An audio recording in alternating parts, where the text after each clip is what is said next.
Angels with Dirty Faces is one of the best pre-code. Well, could you call it a pre-code gangster film? Maybe, maybe not, but it is one of the best, and it's one of the best. I guess you could call it a hood film because it's a New York film from the 1930s about street thugs. James Cagney himself, who stars in the film, was a street thug in real life before he got into acting. And the movie features the Dead End Kids, who were also notorious street thugs, and they were terrors on the set. You can check out some things that really made the Dead End Kids such horrors to be around. But Cagney, being a bad guy, a former bad guy himself, was able to put them in their places. So, yeah, the movie stars James Cagney, Pat O'Brien, and Humphrey Bogart, and the Dead End Kids. And unlike something else with Cagney, like The Public Enemy or White Heat, which are pretty, although really good films, they're, let's face it, they're run-of-the-mill films. Like, been there, done that. Even though Public Enemy was in the early 1930s, it follows the same premise as a bunch of other things, but it's just simply done better.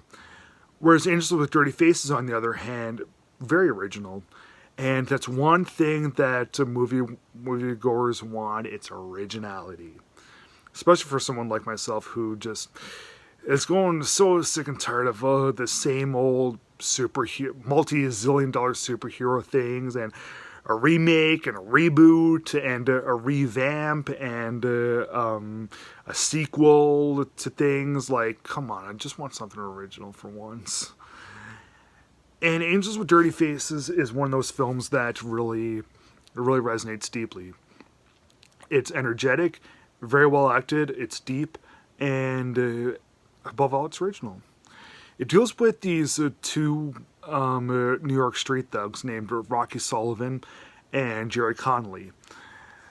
They're always up to no good, and when they were teenagers, they got separated, and Rocky eventually grows up to be James Cagney and follows a big life of crime afterwards.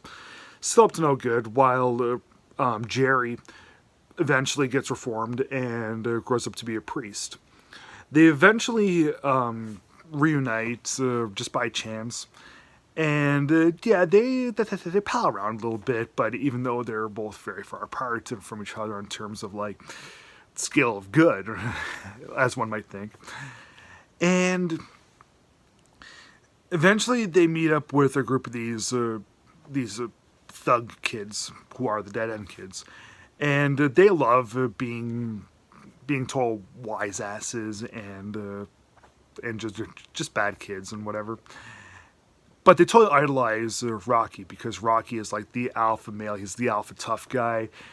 They totally look up to him like he's some sort of god.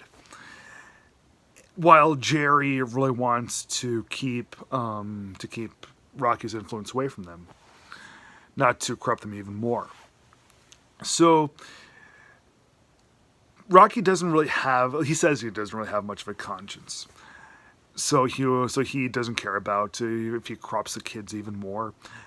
And to make matters worse, Rocky's clashing a lot with his corrupt lawyer, who's played by Humphrey Bogart. And when Rocky and Bogart clash with each other, that whole subplot, it's awesome stuff. Then the ending happens, very very ambiguous, and Cagney always got asked the same questions like in his later years. Did Rocky Sullivan really go yell? You'd have to see the movie for yourself to realize what I mean by that. And Cagney always said, just have your own interpretation of it. So, yeah, this movie, as I said, it's exceptionally well acted and exceptionally fleshed out with all the characters.